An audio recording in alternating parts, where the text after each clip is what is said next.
High বন্ধুরা, কেমন আছো? আশা করি ভালো আছো। আবারও নিয়ে চলে এলাম নতুন একটা ভিডিও। ভালো লাগলে লাইক কমেন্ট করবেন আর সব বন্ধুদের কাছে ভিডিওটা পুরোপুরি শেয়ার করে দেবেন। পুরোপুরি ভিডিওটা দেখবেন, টেনে টেনে দেখবেন না, তাহলে কিছুই বুঝতে পারবেন না। যাই হোক, আমি এখানে দেখতেই পাচ্ছ কড়ার ভিতরে আমি জল দিয়ে দিয়েছি। দিয়ে আমি পাস্তা নিয়ে এসেছি দোকান থেকে। পাস্তাগুলো আমি জলটাকে ভালো করে ফুটিয়ে নিয়েছি, নিয়ে পাস্তাগুলো দিয়ে দিয়েছি। দেখতেই পাচ্ছ পাস্তাগুলো অলরেডি ফুটে গেছে। এবার পাস্তাগুলো আমি এখন ভালো করে ফুটিয়ে নেব। ফুটিয়ে নিয়ে একটু সিদ্ধ সিদ্ধ হয়ে যাবে, একটু হালকা সিদ্ধ থাকতে মানে শক্ত রাখতে হবে। পাস্তাগুলো হয়ে গেছে অলরেডি, আমি জল ঝরাতে দিয়েছি। এবার আমি সাদা তেল দিয়ে দিচ্ছি এর ভিতরে। দেখতেই পাচ্ছ কড়াইয়ের ভিতরে সাদা তেলটা দিয়ে দিয়েছি। এবার দিয়ে আমি ভালো করে মাছটাকে ভেজে নেব। যদিও চিংড়ি মাছ দিয়ে আজকে পাস্তা রান্না হবে, খুব একটা মানে সুন্দরভাবে। আর বাচ্চারা খেতেও খুবই ভালোবাসবে। আর ঘরে মানে এই রেসিপি করলে পরে বাচ্চারা খেতেও খুবই ভালোবাসে। বাইরের খাবারের থেকে ঘরের খাবার বেশি উপকারী। আর বাইরের খাবারে অনেক কিছু ভেজাল থাকে, তার থেকে ঘরে করে দেওয়াটাই বেটার। যাই হোক, আমার কড়াইটা গরম হয়ে গেছে। কড়াইতে আমি তেল দিয়ে দিয়েছি। কড়াইটার তেলটা আমি এধার ওধার করে নাড়াচাড়া দিয়ে দিয়েছি। এবার আমি চিংড়ি মাছ নিয়ে নিয়েছি। এখানে দেখতেই পাচ্ছ এরকম চিংড়ি মাছ আছে। এবার চিংড়ি মাছগুলো আমি ভালো করে ভেজে নেব। কড়ার মধ্যে দিয়ে চিংড়ি মাছগুলো দিয়ে দিলাম। এবার চিংড়ি মাছগুলো ভালো করে ভেজে নিতে হবে। অবশ্য বড় বড় চিংড়ি মাছ হলে পরে কেটে নিতে হবে। আর ছোটো হলে তো কোনো সমস্যা থাকবে না। ছোটো হলে আবার খোসা ফেলে ভালো করে ছেড়ে নিতে হবে। অবশ্য খোসা সমেত দেবে না, খোসা সমেত দিলে পরে খেতে ভালো লাগবে না আর কোনো টেস্টি পাওয়া যাবে না। যাই হোক, আমি খোসা ফেলে অবশ্য বড় বড় চিংড়ি মাছ আমি তার জন্য কেটে কেটে নিয়েছি। কেটে কেটে নিয়ে ছোটো ছোটো করে নিয়েছি। বেশি বড় চিংড়ি মাছ মানে দেওয়া যাবে না আর কি, পাস্তা ছাড়া চিংড়ি মাছ হয়ে যাবে, তখন একটা মানানসই থাকবে না। যার জন্য আমি কেটে নিয়েছি চিংড়ি মাছগুলো। চিংড়ি মাছগুলো কেটে নিয়ে আমি এখন ভালো করে লবণ হলুদ মাখিয়ে ভালো করে ভেজে নেব। এবার অলরেডি ভাজা হয়ে যাবে, তখন আমি তুলে নেব। যেটি হোক, তার আগে আমি আলুগুলো কেটে রেখেছি। ছোটো ছোটো করে আলুগুলো কেটে রেখেছি, আলুগুলো ভাজবো। চিংড়ি মাছটা আগে ভেজে নিতে হবে ভালো করে। দেখতে পাচ্ছি আমার চিংড়ি মাছগুলো পুরো লাল লাল হয়েও গেছে অলরেডি। চিংড়ি মাছগুলো এবার আমি একটু হালকাভাবে আর একটু ভাজে নেব। দেখবে যখন যে কড়ার তলায় হালকা লেগে লেগে যাচ্ছে, তখন গ্যাসটাকে কমিয়ে দেবে। গ্যাসটাকে কমিয়ে দিলে পরে আর লাগবে না, আর চিংড়ি মাছগুলো পুরোপুরি ভাজা হয়ে যাবে। যাই হোক, এবার দেখো আমি এখন এটাকে লবণ দিয়ে দিয়েছি অল্প করে। তাও আগে লবণ দেওয়া ছিল, অল্প একটু দিয়েছিলাম। এখন আমি আবারও একটু লবণ দিয়ে দিয়েছি। এবার দিয়ে আমি আবারও একটু ভালো করে একটু লাল লাল করে ভেজে নিতে হবে। চিংড়ি মাছগুলো একটু বেশি ভাজলে পরে গন্ধটাও ভালো বেরোবে। আর একটু লাল করে ভাজাটা বেটার দরকার, যেটিও পাস্তার মধ্যে দেবো। ছাড়া ছাড়া হয়ে গেলে চিংড়ি মাছটা আরও বেশি খেতে টেস্টি লাগবে। যাই হোক, এখন আমি নাড়তে থাকি ভালো করে। অবশ্য হালকা হালকা মানে কড়ার মধ্যে হয়ে যাচ্ছে। চিংড়ি মাছ অবশ্য ভাজার সময় কড়ার মধ্যে এরকমই হবে, এ নিয়ে কোনো ভয় পাওয়ার কোনো দরকার নেই। এই যে এভাবে এভাবে করে আমি পাতিয়ে পাতিয়ে দিচ্ছি। পাতিয়ে পাতিয়ে দিয়ে চিংড়ি মাছটাকে আমি আবারও ভালো করে নাড়াচাড়া দিয়ে ভেজে নিতে হবে।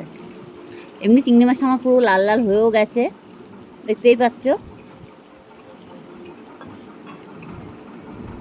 অলরেডি লাল হয়ে গেছে চিংড়ি মাছটা। আর কড়াইতে যে তেল আছে, আমার বেশি তেল দেওয়াও লাগবে না। এবার যে আলুগুলো ছিল, চিংড়ি মাছটা তুলে নিয়েছি, আলুগুলো ছিল, এবার আলুগুলো দিয়ে দেবো। এই যে ছোটো ছোটো করে আলুগুলো কেটে নিয়েছি। আলুগুলো ভালো করে খোসা ফেলতে হবে। খোসা ফেলে ভালো করে ধুয়ে নিতে হবে। ধুয়ে নিয়ে একটু জল ঝরা দিতে হবে, যাতে আলুতে কোনো জল ভাবটা না থাকে। সেরকমভাবে ধুয়ে নিতে হবে। নিয়ে আমি এখন হালকা একটু লবণ দিয়ে দেবো। আলুগুলো ভালো করে ভেজে নেব। আলুগুলো লাল লাল করে ভেজে নিতে হবে। অবশ্য আলুগুলো এই তেলে পুরোপুরি এমন ভাজতে হবে পুরো নরম হয়ে যাবে, যেমন আলু ভাজা হয় তেমনই হয়ে যাবে। আলুটা পুরো ভালো করে ভেজে নিতে হবে, কিন্তু শক্ত না থাকে। যাই হোক, আমি লবণটা দিয়ে দিয়েছি। আমার আবার বেশিক্ষণ লবণ দেওয়া লাগবে না। আলুর ভিতরে লবণটা দিলে পরে আলুটাও টেস্টি হবে খেতে। অনেক সময় আলুর ভাজার মধ্যে লবণ না দিলে তখন কী হবে, লাস্টে দেওয়ার পরে তখন আলুগুলোর ভিতরে লবণ ঢুকবে না আর তাগিয়ে থাকবে। যাই হোক, আমার আলুগুলো পুরো ভাজা হয়ে গেছে, দেখতেই পাচ্ছ। এবার যে আমার চিংড়ি মাছটা দেওয়া ছিল, সেটাও আমি এর মধ্যে ঢেলে দেবো। আর আমি একটা পেঁয়াজ কেটে রেখেছিলাম। আর আপনারা নিয়ম মতো লঙ্কাটা দেবে, যাতে বাচ্চারা খেতে পারে, সেরকম বুঝে লঙ্কাটা দেবে। যাই হোক, আমি আলুটাকে গেলে দেখছি যে একটা হয়ে গেছে কি না। দেখলাম না, সিদ্ধ হয়ে গেছে। এই যে গলে যাচ্ছে, অলরেডি হয়ে গেছে আলুগুলো। এবার আমার একটা পেঁয়াজ কাটা ছিল, সেই পেঁয়াজটা আমি দিয়ে দেবো। আর অল্প একটু কাঁচা লঙ্কা দেবো। এই যে 2 পিস কাঁচা লঙ্কা দিয়েছি আর একটা পেঁয়াজ দিয়েছি, বেশি কিছু দেওয়া লাগবে না অবশ্য। এবার পেঁয়াজটা আমি আলুর সাথে ভেজে নেবো। পেঁয়াজটা দিলে পরে মানে টেস্টি হবে একটু খেতে। আর বেশি পেঁয়াজ না ভাজলেও চলবে, এমনিতেই পেঁয়াজ তেলের উপর দিলে নরম হয়ে যাবে। যার জন্য আমি পেঁয়াজটা আগে দিইনি, আলুগুলো ভাজার পরে তারপর আমি পেঁয়াজটা দিয়ে দিয়েছি। এবার পেঁয়াজটা দিয়ে আমি এখন ভালো করে একটু নাড়াচাড়া দিতে হবে। এই যে নাড়াচাড়া দিচ্ছি, দেখতেই পাচ্ছি পেঁয়াজগুলো এমনি অলরেডি হয়ে গেছে, লবণ দেওয়া আছে বলে সেজন্য। আর খুন্তি দিয়ে দিয়ে আমি লঙ্কাগুলো ফাটিয়ে দিচ্ছি। অবশ্য লঙ্কাগুলো আমি চিড়েই দিয়েছি কড়ার ভিতরে, কোনো অসুবিধা নেই। যার জন্য আমি একটু খুন্তি দিয়ে দিয়ে চেপে চেপে দিলাম। যাই হোক, এটা আমার ভাজা ভাজা হয়ে গেছে, পেঁয়াজটা থাক। এবার আমি চিংড়ি মাছটা দিয়ে দিয়েছি। চিংড়ি মাছটা দিয়ে এটাকে আমি ভালো করে আবারও ভেজে নেব, এটাকে লাল লাল করে ভেজে নেব। এবার আমি পাস্তাটা যে সিদ্ধ করে রেখেছিলাম সেটাকে আমি ভালো করে ঠান্ডা জলে আবার ধুয়ে নিয়েছিলাম, নিয়ে সেটাকে আমি জল ঝরাতে দিয়েছি। অবশ্যই ঠান্ডা জল দিতে হবে পাস্তার ভিতরে, না দিলে পরে কী হবে বলো তো। আমি এখন হলুদ দিয়ে দিয়েছি ভাজার ভিতরে, হালকা একটুখানি জিরের গুঁড়ো চাইলে দিতে পারো, না চাইলে না দিতে পারো। জিরের গুঁড়োটা দিলে মানে তরকারির স্বাদটাই আলাদা হয়। আমি জিরের গুঁড়োটা দিয়ে দিচ্ছি। আগে আমি লবণ দিয়ে দিয়েছি অলরেডি, এখন লবণ দেখে নিতে হবে, যদি লাগে তাহলে দেবো, না হলে দেবো না। যাই হোক, লবণ, হলুদ আর জিরের গুঁড়ো হালকা পরিমাণে দিতে হবে। দিয়ে এটাকে আমি আবারও ভেজে নিচ্ছি। ভেজে নিয়ে আর সবসময় লবণটা হাতে রেখে দেবে, যেটি হোক পাস্তাটা করার সময় লবণটা দিলে বেশি খাওয়া যাবে না, পুড়ে যাবে।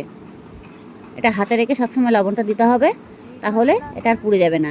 যাই হোক, আমি এখন পাস্তাটা মানে করে রেখেছিলাম, তার মধ্যে আমি একটু হালকা গরম মশলা দিয়ে দেবো। আপনারা চাইলেও দিতে পারো, মিট মশলাও দিতে পারো, না হলে মানে ম্যাগি মশলা দিতে পারো, কোনো অসুবিধা নেই। গরম মশলা দিলে পরে একটু টেস্টি বেশি হয় আর ভালো লাগে খেতে। আর আপনারা ঘরে বসে এই রেসিপিটা একবার করে দেখুন, তাহলে বুঝতেই পারবে কত টেস্টি খাবার এটা। যাই হোক, এটা আমার ভাজা হয়ে গেছে, আমি একটু অল্প তুলে নিচ্ছি, যেটি হোক এটা ভাতের সাথে ছেলে খাবে, সেই জন্য অল্প করে তুলে দিলাম। এবার এইটার মধ্যে আমি এখন পাস্তা দিয়ে দেবো। এবার আমি পাস্তাটা নিয়ে নিয়েছি, জল ঝরাতে দিয়েছিলাম, এরকম পাস্তা নিয়ে নিয়েছি। এবার আমি হাত দিয়ে দিয়ে ভেঙে দিতে হবে পাস্তাগুলো। এই যে ঝুরো ঝুরো হয়ে গেল, দেখতেই পাচ্ছ। অবশ্যই ঠান্ডা জল দিতে হবে, অতি অবশ্যই ঠান্ডা জল দিতে হবে এর ভিতরে। ঠান্ডা জলটা না দিলে পাস্তাগুলো ছাড়াবে না, দলা হয়ে যাবে। কিন্তু পাস্তাগুলো যখন সিদ্ধ করে জল ঝরাতে দেবে তখন কিন্তু অবশ্যই ঠান্ডা জলের মধ্যে অতি অবশ্যই দিতে হবে। ঠান্ডা জলের মধ্যে না দিলে পাস্তাগুলো আটকে যাবে আর চিপটে যাবে। দ্বিতীয় এটা ময়দার তৈরি করা পাস্তা, তোর জন্য আটকে যাওয়ার সম্ভাবনা বেশি থাকবে। আর আটকে গেলে পরে তখন আর পাস্তাটা কিছু করা যাবে না, দলা হয়ে যাবে, সব ভেঙে যাবে। যার জন্য ঠান্ডা জল দিয়ে এটাকে ভালো করে ধুয়ে জল ঝরা দিতে হবে। এটাকে আমি এখন দিয়ে দিয়েছি এই সবজিগুলোর ভিতরে, চিংড়ি মাছ আর আলুর মধ্যে দিয়ে এখন এটা ভালো করে ভেজে নেব। এটা ভাজতে হবে। মনে হচ্ছে যে কড়াইয়ের ভিতরে লেগে যাচ্ছে, কিন্তু কড়াইয়ের ভিতরে এটা লাগবে না। হালকা যখন পুরো ট্রিয়ে হয়ে যাবে তখন পুরো ছেড়ে দেবে। আর এটা ভাজতে ভাজতে অলরেডি হয়ে যাবে। আমি এটা লঙ্কা তুলে নিলাম, যেটি হোক ছেলেটার ভাত দিয়ে দেওয়া যাবে সের জন্য। আর অবশ্য বেশি লঙ্কা দেওয়া লাগে না এতে, আর বেশি লঙ্কা দিলে পরে বাচ্চারা খেতে পারবে না, সেই কারণে। এই যে দেখতেই পাচ্ছ আমার অলরেডি পাস্তাটা হয়েও গেছে, একদম পুরোপুরি পাস্তা রেডি হয়ে গেছে। এই দেখো, দেখো আমি একটা এখন মানে ছেলের টিফিনের জন্য এটা গুছিয়ে নেব।